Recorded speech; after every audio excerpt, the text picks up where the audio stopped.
Before you scroll, imagine this: an arrogant millionaire in a glass mansion, a maid who keeps her head down to survive, and her quiet young son who everyone ignores, until the millionaire, drunk on ego and bored with his own privilege, invites the boy to play chess as a joke, not knowing he is about to face the smartest child in the city, maybe the country, maybe the world. What happens next will shake wealth, reputation, power, and prejudice to the ground. If you love shocking twists, emotional justice, and stories that flip the social order upside down, hit subscribe right now, because this one will grab your heart from the first move and won't let go until checkmate.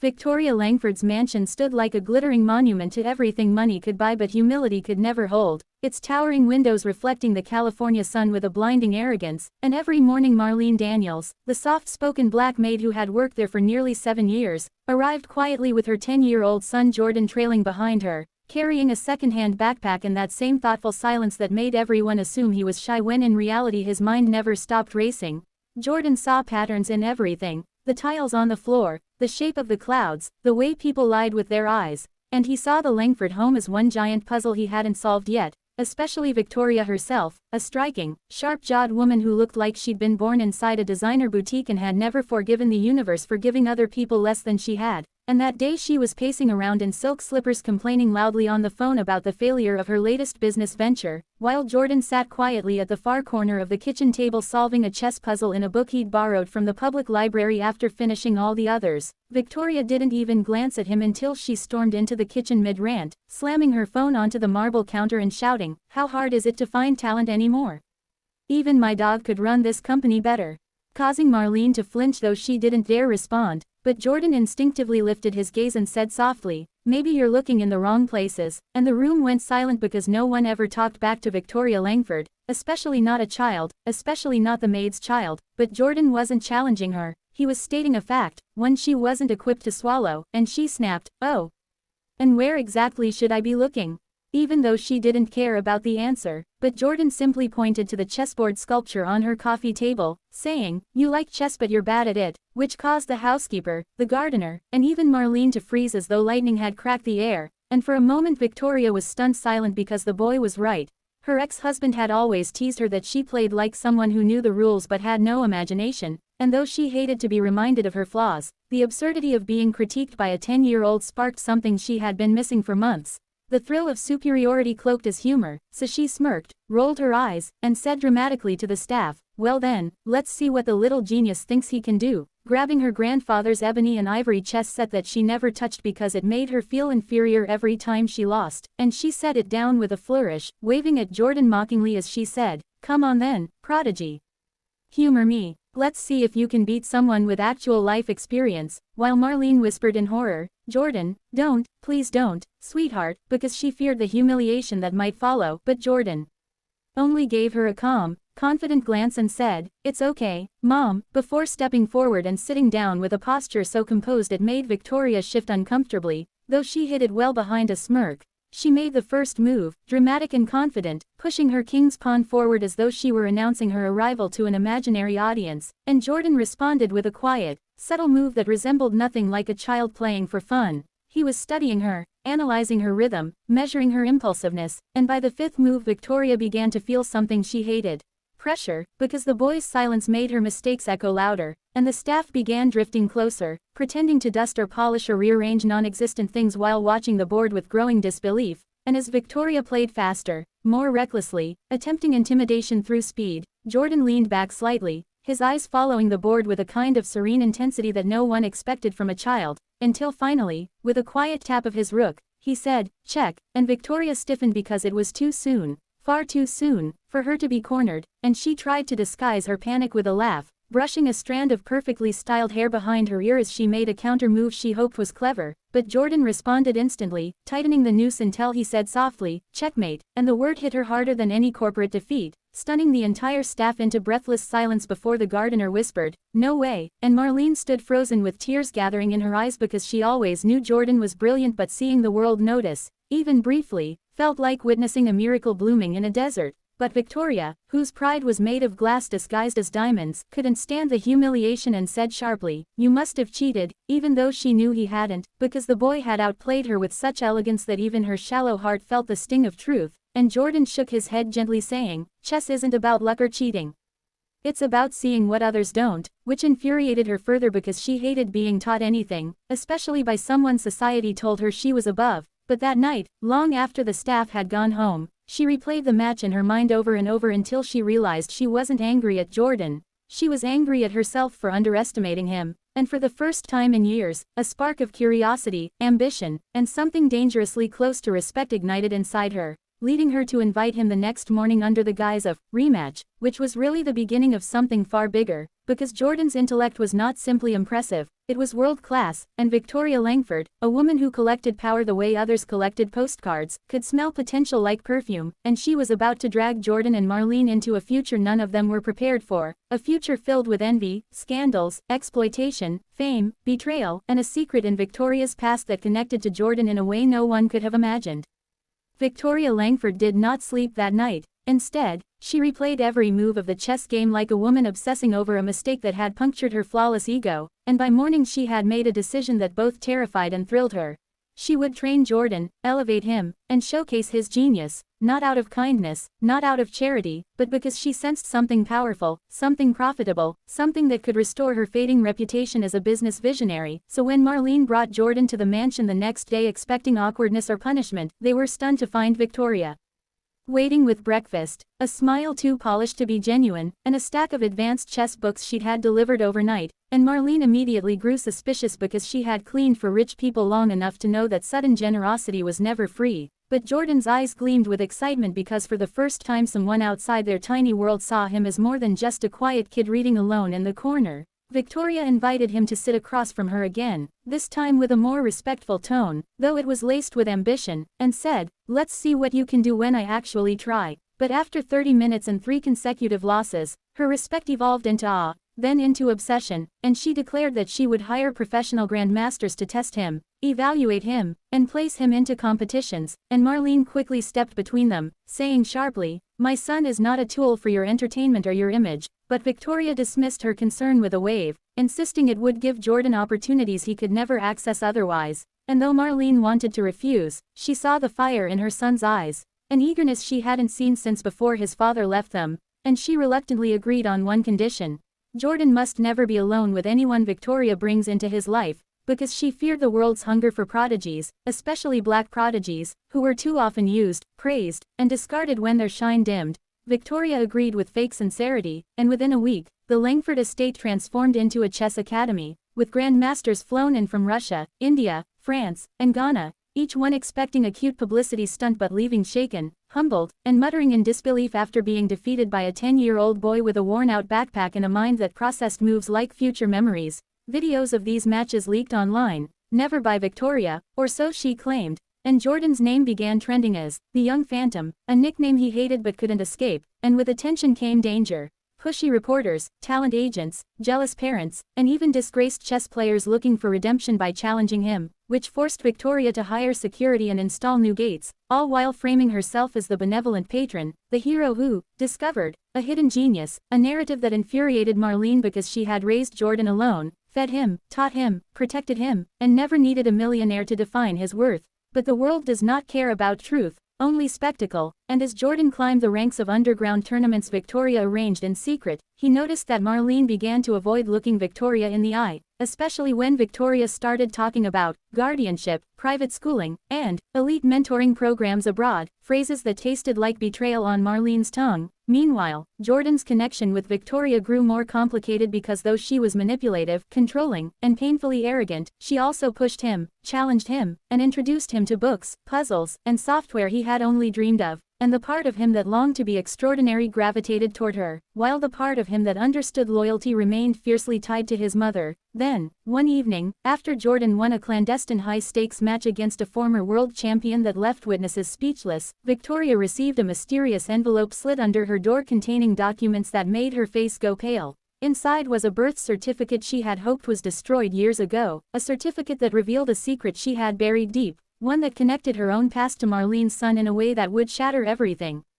The document suggested that decades ago, before Victoria became a millionaire, before she married her wealthy husband, she had been involved with a man who lived in Marlene's neighborhood, a man who had fathered a child she abandoned to pursue her ambitions, and though the dates didn't make sense at first glance, the attached DNA report did, showing a 27% familial link between Jordan and Victoria, not mother and son, but aunt and nephew, meaning Marlene's late partner had been Victoria's estranged brother, a rebellious musician she had denied publicly for years to erase the stain of her humble upbringing, and that revelation made Victoria's stomach twist into knots because suddenly Jordan's talent, his intensity, his brilliance felt like a ghost of the sibling she betrayed, returning to demand justice through blood. She wanted to hide the truth, bury it, lock it away, but the same envelope contained a blackmail note demanding $500,000 or the secret would be exposed to the world, and Victoria, used to controlling every narrative, panicked because she knew the scandal would destroy her brand, her career, her influence, and worst of all, reveal that she wasn't Jordan's savior at all. She was family, and had turned her back on that family long before he was born. Meanwhile, Jordan, unaware of the chaos brewing, continued to excel, but he noticed his mother's sudden anxiety and the way Victoria hovered around him like a queen afraid of losing her newest piece on the board, and one night, as the three of them stood in the mansion after a tense training session, Victoria finally snapped and shouted at Marlene, "You don't understand what's at stake here."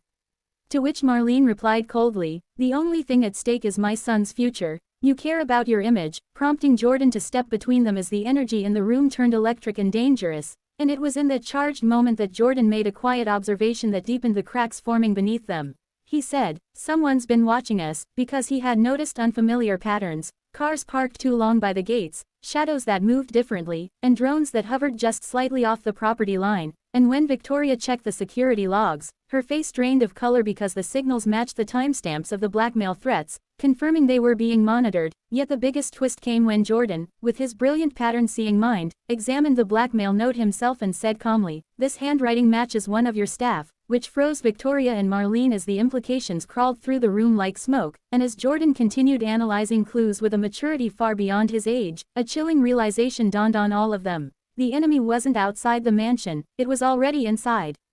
The realization that the enemy was inside the mansion changed everything, turning Victoria's glittering palace into a suffocating labyrinth of suspicion where every footstep felt like a threat. And as Jordan meticulously examined the blackmail note under the kitchen lights, tracing pressure marks, pen strokes, and letter spacing, he quietly announced that the handwriting matched that of Samuel Hayes, Victoria's longtime financial assistant, a soft-spoken man who had joined the Langford household staff 2 years earlier under the guise of managing household budgets, but whom Jordan had always found odd because he avoided eye contact with everyone except Victoria. When confronted, Samuel initially denied everything with trembling hands, but Jordan pointed out inconsistencies with such precision that Samuel broke almost instantly, confessing that he had discovered Victoria's family secret while snooping through her private files in hopes of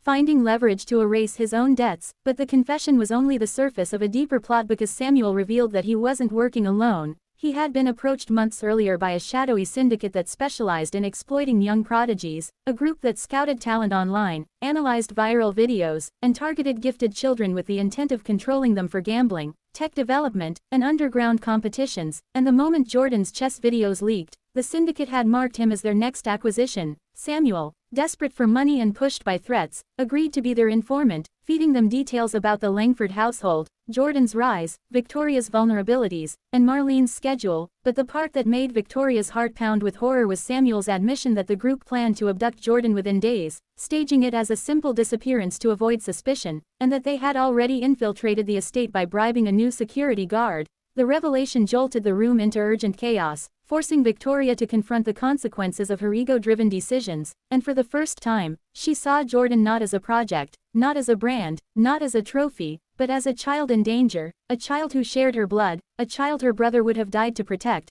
and she found herself trembling with a remorse she didn't understand until that moment. Marlene, who had spent Jordan's whole life shielding him from the world's cruelty, sank into a chair with silent tears sliding down her cheeks, whispering, "I knew something bad would come from all this attention," and Jordan, mature beyond his years, walked to her and squeezed her hand, saying softly, "Mom, none of this is your fault." But even his calm couldn't disguise the storm brewing inside him, because for the first time, he felt fear, not of losing a chess game, but of losing the only people who mattered to him. Victoria, fueled by a mixture of guilt and newfound protectiveness, ordered the mansion into lockdown, firing half the staff immediately, calling in private investigators, hiring trusted security personnel, and using her extensive network to track the syndicate. But Jordan, ever observant, noticed that Victoria's panic wasn't only for her safety, it was for his, and that realization began softening the edges of the resentment he had felt toward her manipulation. Meanwhile, as they planned their counter-strategy, Jordan surprised them both by insisting he be included in every decision, saying, "You're thinking like adults, but they're thinking like predators. I understand their patterns better." And though Marlene protested, Victoria agreed, trusting the same brilliant instincts that had stunned the world, and Jordan laid out a plan so audacious it left both women speechless. He suggested they bait the syndicate into revealing themselves by staging a false opportunity, a fake tournament invitation sent to Victoria's estate that would make it appear as though Jordan was being transported to a private exhibition match overseas, tricking the syndicate into making their move before they were ready. Reluctantly, they agreed, and the next 48 hours became a blur of preparation. GPS trackers hidden in luggage, decoy vehicles, undercover operatives posing as drivers, and a secondary escape route planned by Jordan himself, who used blueprints of the mansion to create a foolproof emergency exit known only to the three of them. Then, on the morning of the operation, everything shifted when the bribed security guard unexpectedly vanished from the property, leaving behind only a single message on the night vision cameras: "We're closer than you think," which sent chills through the mansion and forced them to accelerate the plan. As Jordan and Marlene prepared to leave in the decoy vehicle, Victoria surprised them by insisting on going too, saying, "This is my mess. I'm not letting you face it alone." And though Marlene hesitated, she saw sincerity in Victoria's eyes, the kind that couldn't be faked even by someone as practiced as her. So they left together in two identical SUVs, both designed to confuse anyone watching. But halfway through the route, Jordan, who had been monitoring rearview movements closely, calmly said, "We're being followed," and the tension inside the car thickened as Marlene gripped Jordan's hand and Victoria told the driver to activate the evasive pattern. What followed felt like a scene from a thriller. Sharp turns, decoys splitting, and at last a confrontation on a deserted industrial road where the syndicate's van cornered them. But before panic could erupt, Victoria stepped out with a calculated confidence that stunned everyone, confronting the syndicate's masked leader and declaring, "You want him? You'll have to outthink him, and you can't." And the leader laughed, dismissing her bravado, saying, "We don't need to outthink him. We just need to own him." But in that instant Jordan activated the tracker switch hidden in his shoe, triggering a silent alarm to the private security team lying in wait nearby, and within seconds the area flooded with tactical units, drones, and floodlights, surrounding the syndicate and forcing them to surrender without a single shot fired. As the mastermind was unmasked, Victoria gasped. It was someone she once trusted deeply. Her former business partner, Daniel Crest, a man she had publicly ruined years earlier in a hostile takeover, who now sought revenge by targeting the one thing she had come to value beyond power. "Jordan," Crest sneered as he was dragged away, saying, "You don't deserve him either," and the words cut Victoria deeper than she expected because he was right. She had spent years caring only for herself, and now she was being forced to confront the truth that she had nearly destroyed her own nephew's life out of pride. In the aftermath, when the police and security teams left, Jordan stood between the two women who had shaped his world, his mother who had loved him fiercely, and Victoria who had hurt him, used him, protected him, and changed because of him. And he made a decision with a maturity far beyond his age. He asked Victoria for space, not separation, telling her, "If you want to be in my life, be honest. No more lies. No more using me." And Victoria, with tears sliding down cheeks that had rarely known softness, replied, "You have every right to hate me, but I hope one day you won't." And Marlene, though still wary, placed a gentle hand on her sister-in-law's shoulder, offering the first fragile step toward reconciliation. Months later, after therapy, rebuilding, and countless apologies, Jordan entered an international chess championship, not under Victoria's management, not as a pawn of wealth, but representing himself, with Marlene cheering louder than anyone, and Victoria sitting quietly in the back row. No cameras, no announcements, simply watching the boys she once underestimated become a legend. Jordan won the championship with a brilliant final move that made commentators gasp, and when interviewed afterward, he said only one sentence that echoed across the world: "Genius can come from anywhere, but it grows best where it's truly seen," a message that humbled everyone who had ever doubted him, including Victoria, who stood and applauded with tears in her eyes because she finally understood that this wasn't her story, her redemption, or her legacy. This was Jordan's world now, and she was just grateful to be allowed somewhere in the audience as he claimed it.